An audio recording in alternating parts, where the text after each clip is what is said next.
नमस्ते। तो चलिए आज बात करते हैं भारत और रूस के रिश्ते की। एक ऐसी कहानी जो सदियों पुरानी है और आज भी उतनी ही मजबूत है। ये कहानी पुराने व्यापारिक रास्तों से शुरू होकर आज के मॉडर्न स्ट्रेटेजिक पार्टनरशिप तक जाती है। ये एक ऐसी दोस्ती है जिसे इतिहास ने परखा है और आपसी सम्मान ने और भी मजबूत बनाया है। तो हमारा आज का ये सफर 6 हिस्सों में बटा होगा। हम शुरुआत करेंगे इसकी प्राचीन जड़ों से, फिर आज़ादी के बाद कैसे दोस्ती की नींव रखी गई ये समझेंगे। कोल्ड वॉर के उस दौर को देखेंगे जब ये दोस्ती एक मजबूत गठबंधन बनी। फिर सोवियत यूनियन के टूटने के बाद के मुश्किल दौर को जानेंगे, आज की मॉडर्न स्ट्रेटेजिक पार्टनरशिप को एनालाइज करेंगे और आखिर में भविष्य की चुनौतियों और मौकों पर भी एक नज़र डालेंगे। तो चलिए कहानी के पहले चैप्टर से शुरू करते हैं। ये वो दौर है जब देशों की आज जैसी सीमाएं तो नहीं थीं, लेकिन लोगों, संस्कृति और व्यापार के रिश्ते तब भी मौजूद थे और बहुत गहरे थे। आज हम जिन्हें भारत और रूस के नाम से जानते हैं, इन जमीनों के बीच का जो कनेक्शन है वो सदियों पुराना है, मतलब मॉडर्न नेशंस के बनने से भी बहुत पहले का। ये इतिहास की वो हल्की हल्की आवाजें हैं, वो फुसफुसाहटें हैं जो हमें एक पुरानी और गहरी दोस्ती की कहानी सुनाती हैं। और इस टाइमलाइन पर एक नजर डालिए, डिटेल वाकई कमाल की हैं।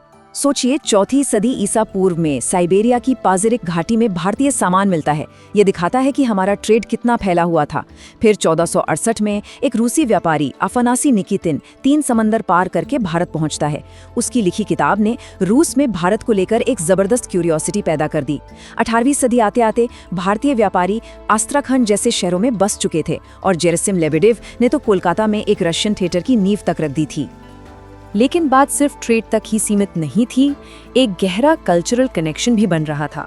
रूस के इंडोलॉजिस्ट्स, मतलब भारत के विशेषज्ञ, हमारे प्राचीन संस्कृत ग्रंथों को समझने की कोशिश कर रहे थे। पीटर द ग्रेट जैसे शासकों ने भारतीय व्यापारियों को खास सहूलियतें दी, पर हाँ, एक जियोपॉलिटिकल एंगल भी था। 1801 में ब्रिटिश इंडिया पर हमला करने की कौजाक योजनाएं बनी।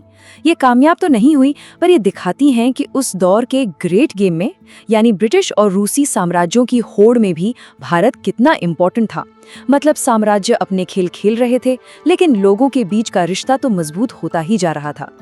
चलिए अब कहानी में आगे बढ़ते हैं और उस ऐतिहासिक मोड़ पर आते हैं जब भारत आज़ाद हुआ और इन दोनों देशों के बीच औपचारिक डिप्लोमेटिक रिलेशंस की शुरुआत हुई।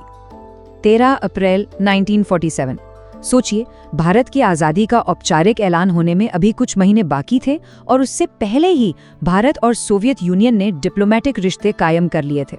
बंटवारे की उथल-पुथल के बीच ये एक खामोश वादा था, एक ऐसी पार्टनरशिप का वादा जो भविष्य में बहुत मायने रखने वाली थी। देखिए, आज़ादी के बाद सबसे बड़ा चैलेंज था भरोसा बनाना, स्पेशली कोल्ड वॉर के उन शुरुआती सालों में जब दुनिया 2 खेमों में बट रही थी। 1955 में प्रधानमंत्री नेहरू का मॉस्को दौरा एक आइस ब्रेकर साबित हुआ। उसके बाद सोवियत नेता क्रुश्चेव भारत आए और उन्होंने पब्लिकली खुलकर कश्मीर और गोवा पर भारत के दावों का समर्थन किया। बस यहीं से पॉलिटिकल सपोर्ट की एक मजबूत नींव तैयार हो गई। और ये दोस्ती सिर्फ बातों बातों में नहीं थी, इसका असर जमीन पर दिख रहा था। भिलाई और बोकारो में सोवियत मदद से बने स्टील प्लांट्स भारत के इंडस्ट्रियल डेवलपमेंट के सिंबल बन गए। सोवियत इंजीनियर्स ने भारतीय टेक्नीशियंस की एक पूरी पीढ़ी को ट्रेन किया। और सबसे खास बात ये थी कि ये पार्टनरशिप किसी आइडियोलॉजी को थोपने के लिए नहीं थी, बल्कि भारत को आत्मनिर्भर बनाने के एक कॉमन विजन पर आधारित थी। ये कोई एड नहीं थी, ये नेशन बिल्डिंग में एक सच्ची मदद थी। और अब हम आते हैं इस रिश्ते के सबसे अहम, सबसे क्रिटिकल दौर पर। वो समय जब इस दोस्ती की असली परीक्षा ग्लोबल स्टेज पर हुई और ये एक अटूट गठबंधन के तौर पर सामने आया। जरा सोचिए, वो कोल्ड वॉर का दौर, पूरी दुनिया 2 कैंप्स में बंट चुकी थी और उस तूफान के बीच सोवियत यूनियन भारत के लिए एक ढाल बनकर खड़ा रहा। एक ऐसा पार्टनर जिसने हर मुश्किल में, हर तूफान में भारत का साथ दिया। और उस ढाल का सबसे बड़ा सबूत थी ये ट्रीटी, 9 अगस्त 1971 को साइन की गई Indo Soviet treaty of peace, friendship and cooperation. 1971 में जब बांग्लादेश मुक्ति संग्राम चल रहा था, तब भारत पर अमेरिका और चीन दोनों का जबरदस्त दबाव था। ये ट्रीटी असल में एक स्ट्रेटेजिक मास्टर स्ट्रोक थी, जिसने इन खतरों को बेअसर कर दिया और भारत को डिसाइसिव एक्शन लेने का हौसला दिया। अब ये जो तस्वीर है ना, ये उस वक्त की हकीकत को बिल्कुल साफ-साफ दिखाती है। एक तरफ था भारत, जिसके साथ सोवियत यूनियन खड़ा था, हमें मिलिट्री और डिप्लोमैटिक दोनों तरह का कवर दे रहा था। और दूसरी तरफ था पाकिस्तान, जिसके साथ अमेरिका था, जिसने अपना 7वां बेड़ा बंगाल की खाड़ी में भेज दिया था और उसे चीन का भी साथ था। ये तस्वीर साफ बताती है कि उस मुश्किल वक्त में हमारा सच्चा दोस्त कौन था। और इस सपोर्ट का सबसे ठोस सबूत वो है ये नंबर 3। दिसंबर 1971 की जंग के दौरान यूनाइटेड नेशन सिक्योरिटी काउंसिल में भारत के खिलाफ प्रस्ताव लाए जा रहे थे और सोवियत यूनियन ने तीन बार अपनी वीटो पावर का इस्तेमाल करके उन रेजोल्यूशंस को ब्लॉक किया। ये एक कॉन्क्रीट एक्शन था जिसने जंग का रुख बदलने में एक बहुत अहम रोल प्ले किया। तो चलिए अब कहानी में एक और बड़ा मोड़ आता है, वो दौर जब सोवियत यूनियन बिखर गया, एक ऐसा जियोपॉलिटिकल अर्थक्वेक जिसने पूरी दुनिया को हिलाकर रख दिया। देखते हैं कि इस दोस्ती ने उस झटके का सामना कैसे किया। 1991 में जब सोवियत यूनियन टूटा तो भारत के लिए ये एक बहुत बड़ा झटका था।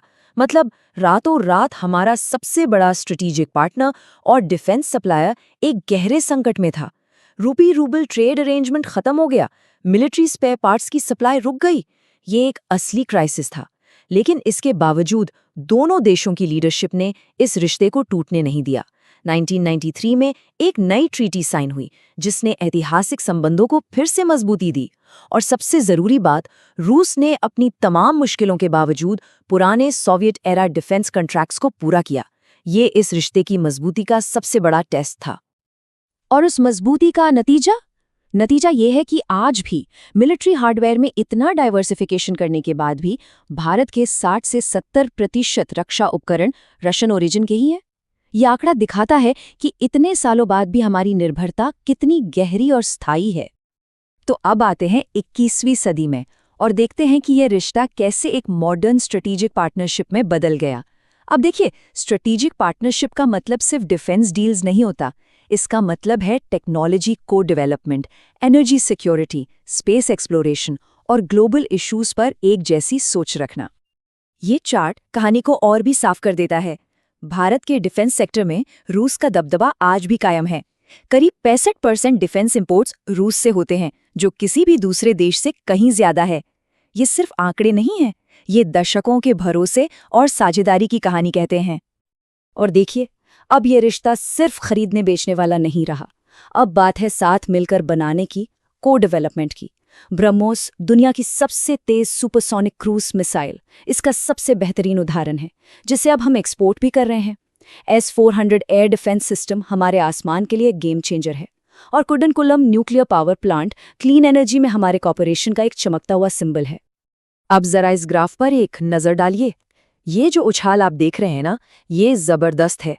2022 से पहले हमारा बायलैटरल ट्रेड करीब $13 बिलियन का था। 2022 के बाद ये $65 बिलियन को भी पार कर गया। इसकी सबसे बड़ी वजह है ग्लोबल इवेंट्स के बाद इंडिया का रियायती दरों पर रूसी कच्चा तेल खरीदना। ये एक प्रैग्मैटिक इकोनॉमिक फैसला था जिसने ट्रेड के आंकड़ों को पूरी तरह से बदल दिया। लेकिन ये कहानी सिर्फ डिफेंस और एनर्जी की नहीं है, ये उससे कहीं ज्यादा गहरी है। स्पेस में हमारे Gaganyaan human space flight mission के लिए हमारे एस्ट्रोनॉट्स ने रूस में ट्रेनिंग ली। हजारों भारतीय स्टूडेंट्स हर साल रशियन यूनिवर्सिटीज में मेडिकल और इंजीनियरिंग की पढ़ाई करने जाते हैं। और नमस्ते मॉस्को जैसे कल्चरल फेस्टिवल्स बॉलीवुड और बैले के जरिए हमारे लोगों के बीच के रिश्ते को और भी मजबूत करते हैं। और अब आते हैं हम अपने आखिरी हिस्से पर। सवाल ये है कि आज की इस तेजी से बदलती जियोपॉलिटिकल दुनिया में इस दोस्ती को फ्यूचर प्रूफ कैसे किया जा रहा है? देखिए, आज की दुनिया बहुत कॉम्प्लेक्स है। अब ये किसी एक या दो सुपर पावर की दुनिया नहीं रही। इसे कहते हैं मल्टीपोलर वर्ल्ड, जहां भारत, रूस, चीन, यूरोप जैसी कई शक्तियां हैं। और इस नए जियोपॉलिटिकल डांस में भारत रूस की पार्टनरशिप दोनों देशों की फॉरेन पॉलिसी का एक अहम हिस्सा है, जिसका मकसद है एक ज्यादा बैलेंस्ड वर्ल्ड ऑर्डर बनाना। और इस विजन को असलियत में बदलने के लिए दोनों देश ब्रिक्स और SCO जैसे प्लेटफॉर्म्स पर मिलकर काम कर रहे हैं, ताकि ग्लोबल साउथ की आवाज बुलंद हो। वेस्टर्न सैंक्शन से बचने के लिए रूपी रूबल ट्रेड जैसे तरीके विकसित कर रहे हैं, INSTC जैसे नए ट्रेड रूट्स बना रहे हैं। और सबसे जरूरी बात, भारत अपनी स्ट्रेटेजिक ऑटोनॉमी यानी अपनी स्वतंत्र विदेश नीति को बनाए हुए है और सभी देशों के साथ अपने संबंधों को बैलेंस कर रहा है। इसका एक ताज़ा उदाहरण है 4-5 दिसंबर 2025 को राष्ट्रपति पुतिन का भारत दौरा। ये समिट इस बात का एक और सबूत था कि ये पार्टनरशिप अटूट है और भविष्य के लिए पूरी तरह से तैयार है। और इस समिट से जो निकल कर आया वो भी काफ़ी सॉलिड है। 2030 तक $100 बिलियन के ट्रेड का लक्ष्य, ब्रह्मोस के अपग्रेड्स और हाइपरसोनिक्स पर जॉइंट रिसर्च, कुडानकुलम के यूनिट 7 और 8 को फाइनलाइज करना और रूस की तरफ से निर्बाध एनर्जी सप्लाईज का वादा, ये सब दिखाता है कि ये रिश्ता लगातार आगे बढ़ रहा है। तो आखिर में इस पूरी कहानी का सार क्या है? मतलब ये है कि आज की इस बटी हुई दुनिया में ये रिश्ता हमें याद दिलाता है कि सच्चे दोस्त हर तूफान में साथ खड़े रहते हैं। वो वहाँ पुल बनाते हैं जहाँ दूसरे दीवारें खड़ी करते हैं। ये भरोसे और आपसी सम्मान की एक ऐसी विरासत है जो आज भी जिंदा है। तो हम आपको इसी एक बड़े सवाल के साथ छोड़े जाते हैं।